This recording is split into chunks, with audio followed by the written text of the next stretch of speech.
Welcome back, rugby fans, to Best of Both Worlds, where we break down the biggest moments, the greatest players, and the stories behind the glory. Today, we're diving into one of South African rugby's most powerful weapons, the kicking game. From the icy nerves of Joel Stransky in 1995 to the pinpoint precision of Andre Pollard in 2019 and beyond, the Springboks have mastered the art of turning boots into trophies. In this video, we're counting down the most unforgettable matches where the South African Springboks kick their way to victory. We're talking clutch penalties, game-winning drop goals, and moments that left rugby fans worldwide on the edge of their seats.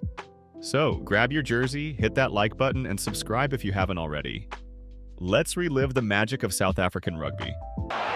Robinson, his last game in England colours. Habana across field, looking for JP Peterson, but Mark Cueto is there. Not a great kick, but South Africa. Shaw goes up.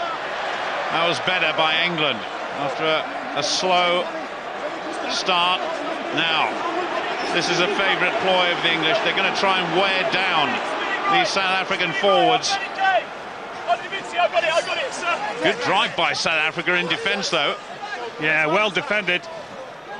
England tried to spin it round at first, but Matthew Tate with a bit of space, and immediately just loses his footing. A penalty to South Africa. Montgomery, 93 points at the top of the leaderboard in terms of his overall points, makes very sure that South Africa go into the lead as we have punted downfield. Not far enough, though. Once again, Butch James. Very, very high. Robinson underneath. He's been pretty safe under the high ball so far. well, referee picking up the trip.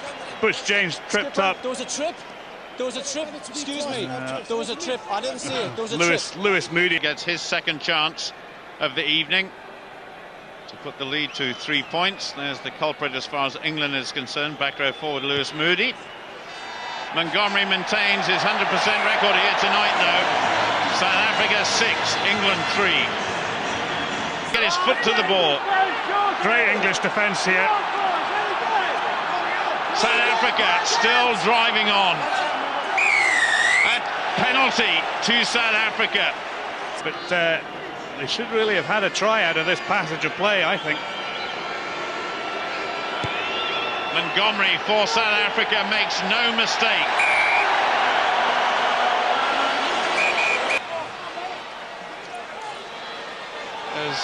Into the England 22.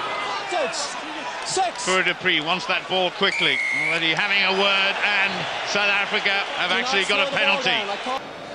3 penalty attempts in the first half, all successful.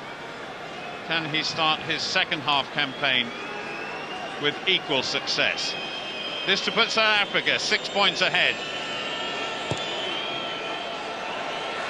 Inch perfect.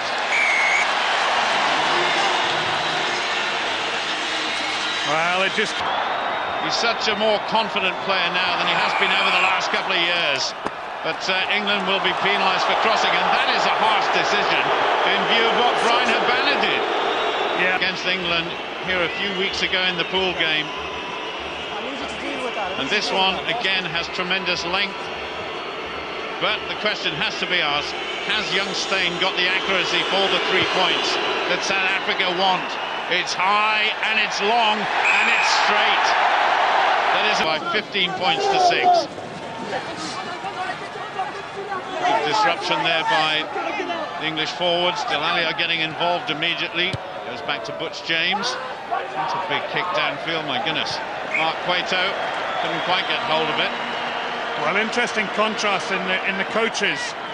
Brian Ashton bringing on fresh legs, bringing on impact players. He just didn't commit to that kick. 18, don't come across. Just a nothing kick, really, wasn't it? Butch James, who's been absolutely rock solid for South Africa here this evening.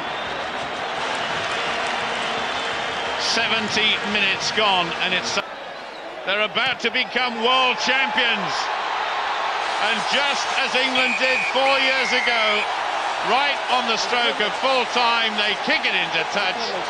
Getting over that advantage line against the All Blacks, and that's critical.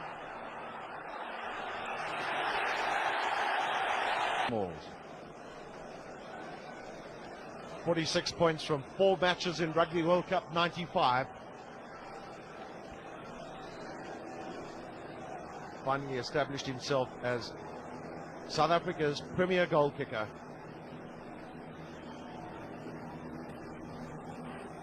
There's not a lot of difference between Mertens' first kick and this one of Stransky's. The crowd will tell you if it's over. A position now, though, closer to the New Zealand goal line. Once again, it's Andrews at the back. In goes Mulder, and Van der Westhuizen to lend a shove. They're pushing New Zealand back. Well, that was a great scrum from South Africa and a huge psychological advantage. 2 penalty goals. Stransky 1. Will it be 2?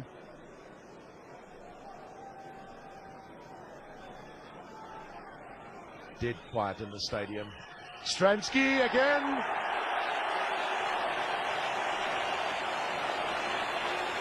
The midfield.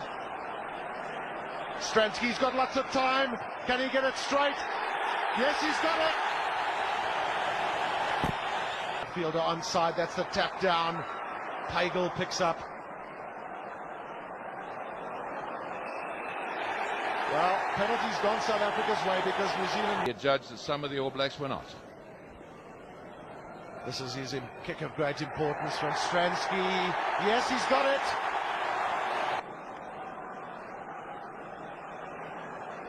Van der Westhuizen, Stransky looks for the drop. Has he got it? Yes, it's over.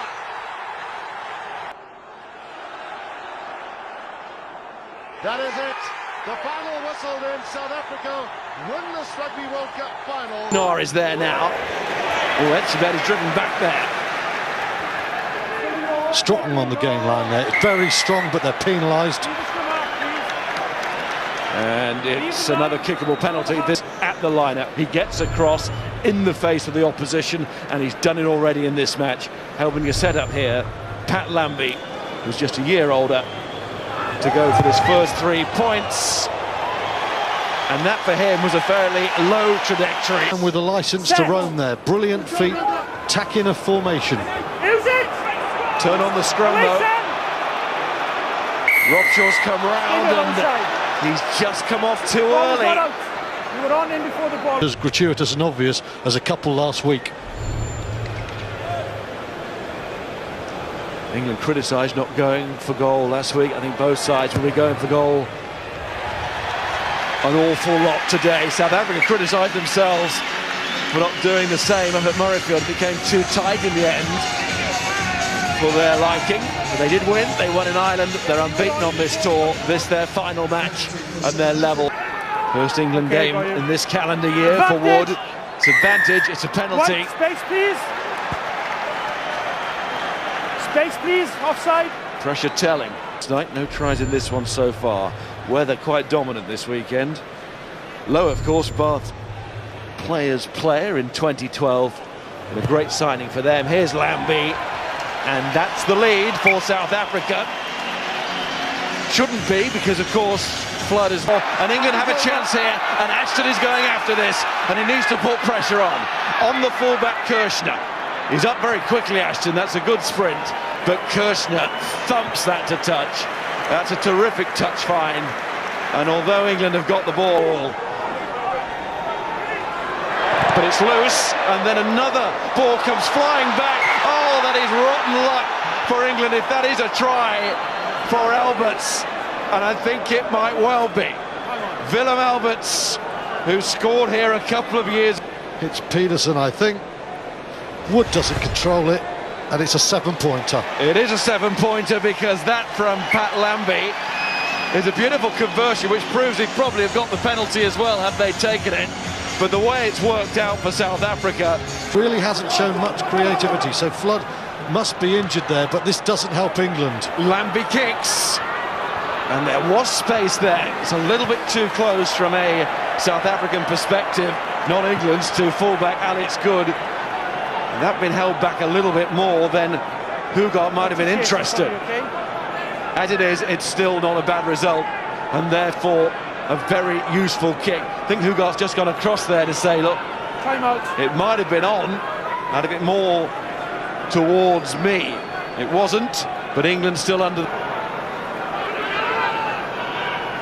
Pienaar. It's all very narrow here from South Africa, but JP Peterson can make an awful. It's going to be 3.5 to a half over the whole of the year between these two, and that just might be a fair reflection of where these two stand at the moment.